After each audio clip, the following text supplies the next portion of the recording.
Okay, so you've been training. Maybe you've taken months or even years of acting class. But then, have you ever gotten on set and felt like you're holding on for dear life to that very craft you worked so hard to cultivate? And you're thinking, what happened?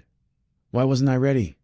Hey everyone, I'm Matthew Cornwell with Get Taped here in Atlanta, Georgia, one of Atlanta's original audition taping services, which I co-own with my amazingly talented, beautiful wife and best friend, Brooke. Ah. Okay, so the following story happened to me on the set of Nashville back in 2011 or 2012. Can't quite remember. It was my second recurring gig and my first overscale job. Woohoo! But when we got to my big scene, well, the day didn't really go as I had hoped. My scene was pushed to the end of the day, and we were running behind schedule. So instead of being able to shoot your standard coverage, a wide shot and then maybe a medium shot of this angle and that angle, and then come in for a couple closes, because it was just me and one other character. Instead of getting all that coverage, they had to just condense it all into one single continuous shot with, I think, maybe a couple insert shots. So it was me and the actor who played the mayor in the show in season 1, sitting at a table, sort of both facing out towards the camera. And the camera was then panning from me to the mayor, down to these photos I had taken clandestinely, then back up to me, back over to the mayor, the photos, so forth and so on.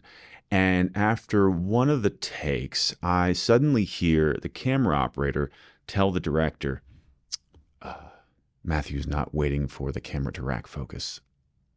And he was saying it in a way that made me feel like, first of all, was I supposed to overhear that? And second of all, what the heck was I supposed to do with that information? Is it my job to know when you've finished racking focus on your camera? Is it me, or is that just ridiculous, right?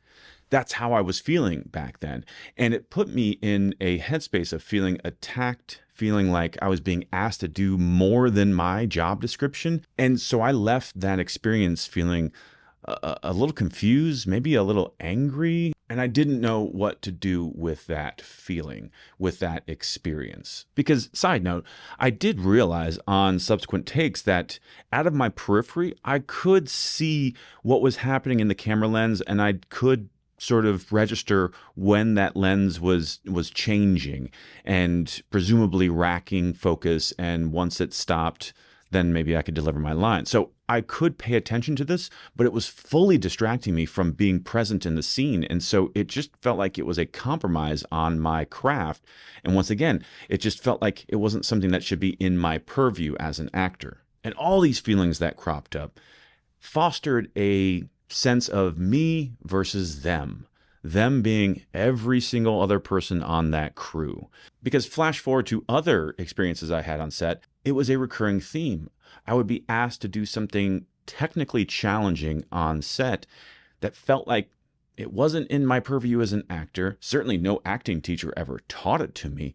And so it would distract me. It would caused me to lose a little bit of focus on my character, on the dialogue, because I'd have to focus on this random thing like stepping over dolly tracks without it looking like you're stepping over dolly tracks, or getting notes from the boom operator or from the first AD, or other types of notes from the camera operator or the script supervisor, or et cetera, et cetera, et cetera. Not to mention the notes from the director that you're actually craving. But as I gained clarity over the years, I started taking on a different perspective on these challenges. Side note, if you want to start to gain that same clarity, I suggest you first check out the series we did last year called I Wish Actors Knew. It's where I interviewed crew members from different departments on set to get their perspective on the actor's journey. But don't get me wrong, every time that I'm on set, even as recent as last week, there are still these technical challenges that crop up. And even after years of training, I can say confidently that still not a single teacher ever addressed any of this in their classes. So that leaves it up to you to reframe how you approach these challenges and to not get sucked into what is a trap of thinking it's me versus them, that somehow it's the crew versus the actors, because that is not the case. Essentially, you need to develop and cultivate your relationship to the camera lens, to that camera operator, to that boom microphone, and to the boom operator, to that first AD, to the script supervisor, the costumer, the hair and makeup team, everyone that you come into contact with. If you don't have a good relationship with those crew departments in your mind, you need to start to develop one. But how, Matt? How do I even start to do that? Well, there are almost 5 years worth of videos on this channel that will help get you there. Again, starting with that video series that I did last year. But it's this very topic that I'm talking about that caused me to create my Get Worked on camera class. Now, it is only offered in person at the moment. So if you are in Atlanta and you're interested in a class that will expose you to the types of technical challenges that inevitably will crop up on set, and to train you how to think of them differently, how to develop a relationship with the crew, with that camera, so that when these inevitable challenges come up, they don't shock you, they don't surprise you, they don't throw you off your game so much. You have a new understanding of why you're being asked to do these things in the first place. And just that knowledge alone of understanding why it is important that they hand you an empty prop instead of a prop that has weight in it.